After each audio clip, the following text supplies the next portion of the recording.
Donald Trump, in his recent foreign policy address, focused on a phrase, a term called America First, by which he means that the measure of all of our foreign policy should be that we should do only those things that take our interests at heart and really no one else's. That no deal is a good deal unless it benefits us. Well, I'm not sure he realizes that the potency of using that term. It's not new. There was a very large spread movement that called itself the America First movement that developed in the 1930s, coming out of the Depression, and as it began to be growingly clear that in both Europe and Asia, you had the rise of Nazi Germany, Imperial Japan, who were eating up the vulnerable around them. America First movement took the point of view that that was too far away. It was not an interest of ours. We had to focus on our own needs, our own defense. And that translated in part to mean that we didn't want immigrants or refugees, unless from the start they were perfectly capable of taking care of themselves from the outset.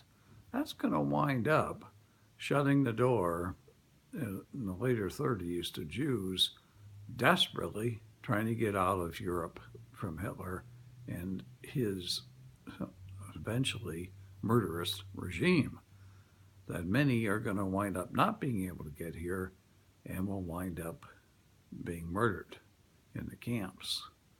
But it also meant putting Roosevelt in a very difficult position. Franklin Roosevelt, he, like Churchill, could see the growing danger of the Nazi menace. And that you can see that as early as his quarantine speech, in which he outlines that we have to try and find a way to stop this menace from growing to the point where it would be almost irreversible.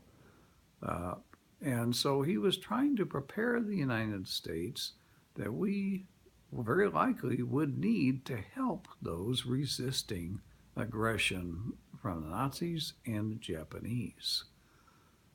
That's going to lead him to some very difficult decisions.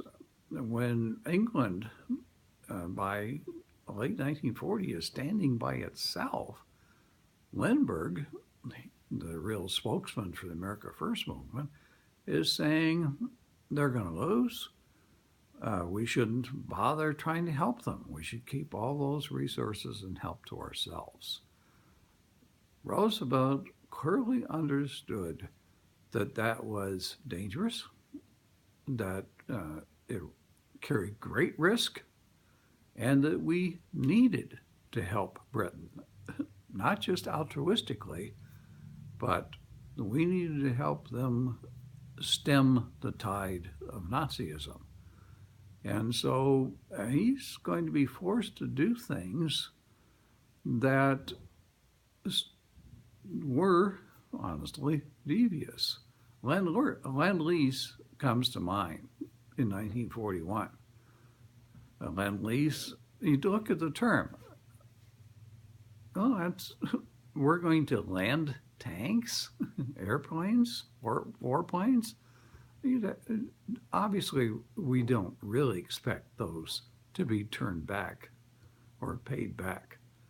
So Roosevelt knew the danger was coming and that we needed to prepare ourselves, and that if we didn't help England, we could be in deep trouble.